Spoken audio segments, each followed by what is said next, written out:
कभी कभी कुछ खबरें ना किसी इंटरनेशनल जासूसी थ्रिलर से कम नहीं लगती।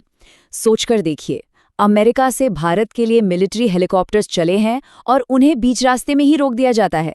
और वजह कोई तकनीकी खराबी नहीं, बल्कि एक सोचा समझा जियोपॉलिटिकल मूव। चलिए आज इसी दिलचस्प कहानी की परतें खोलते हैं। अब यहीं पर मामला थोड़ा पेचीदा हो जाता है। हेलीकॉप्टर हैं अमेरिकी, जाना है भारत, तो फिर इसमें तुर्की मतलब एक तीसरा देश उन्हें कैसे रोक सकता है? बात कुछ हजम नहीं होती है ना। खैर, यही तो वो पहेली है जिसे हम आज सुलझाने जा रहे हैं। तो हुआ ये कि दुनिया के सबसे एडवांस्ड अटैक हेलीकॉप्टर्स में से एक अपाचे भारत की तरफ बढ़ रहे थे, और फिर अचानक उनका सफर रुक गया।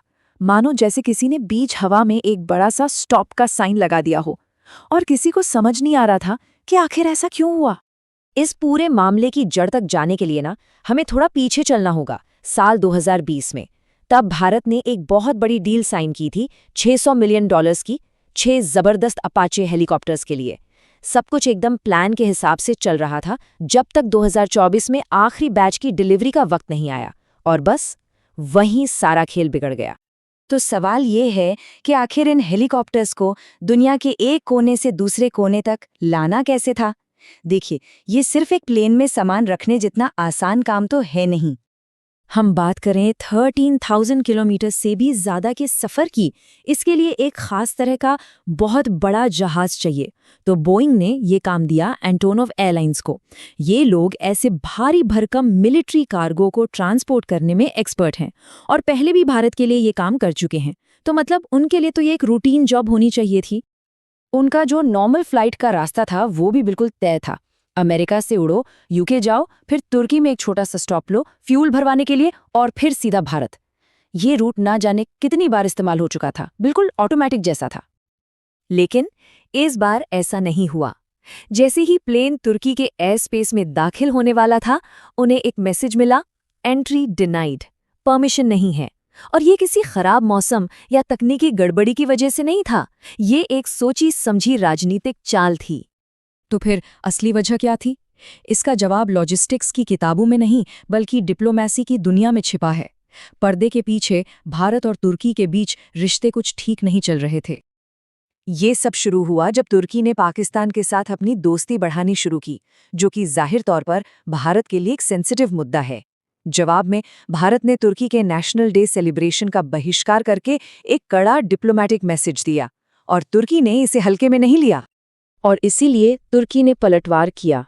अपने एयर स्पेस को बंद करके उन्होंने एक मामूली कार्गो फ्लाइट को एक ताकतवर राजनीतिक हथियार बना दिया। मैसेज बिल्कुल साफ था, अगर आप हमें कूटनीतिक तौर पर घेरेंगे तो हम आपको ज़मीनी तौर पर परेशान करेंगे। देखिए, ये जो हेलीकॉप्टर वाला किस्सा है ना, ये कोई इकलौता मामला नहीं है। ये तो भारत और तुर्की के बीच बढ़ती दरार का बस एक और सबूत है। एक ऐसा रिश्ता जो हाल के सालों में काफ़ी ठंडा पड़ गया है। और इसका असर सिर्फ डिप्लोमेसी तक ही सीमित नहीं है, ये अर्थव्यवस्था पर भी साफ दिख रहा है। आंकड़े देखें तो तुर्की को होने वाले भारतीय एक्सपोर्ट में सिर्फ एक साल में $1 बिलियन से ज्यादा की गिरावट आई है। सीधी सी बात है, जब राजनेता आपस में उलझते हैं तो कीमत बिजनेस को चुकानी पड़ती है। और इस कहानी में एक और एंगल है। ये मामला सिर्फ तुर्की और भारत का नहीं है, एक नया स्ट्रैटेजिक ग्रुप उभर रहा है।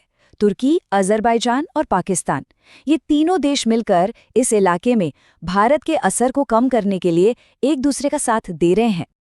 तो अब सवाल ये उठता है कि इस नए चैलेंज का भारत जवाब कैसे दे? चलिए, भारत के पास जो लॉन्ग टर्म स्ट्रैटेजिक ऑप्शंस हैं, उन पर एक नज़र डालते हैं। जब बात इकोनॉमिक पावर की आती है ना, तो कहानी बिल्कुल पलट जाती है। जरा इन दोनों देशों की करेंसी को ही देख लीजिए। कुछ ही साल पहले एक तुर्की लीरा लगभग ₹8 का था, आज वो सिर्फ ₹2 का रह गया है। मतलब तुर्की की करेंसी 75% गिर गई है।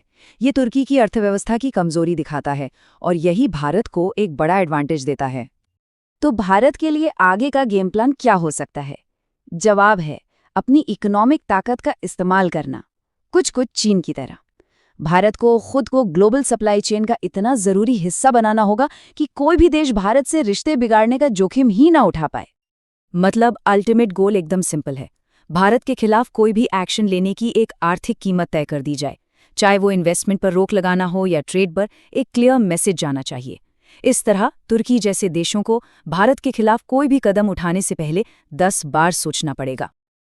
और यही हमें आज के सबसे बड़े सवाल पर लाता है, क्या भारत अपनी बढ़ती आर्थिक शक्ति को अपने सबसे तेज और सबसे असरदार डिप्लोमैटिक हथियार में बदल सकता है?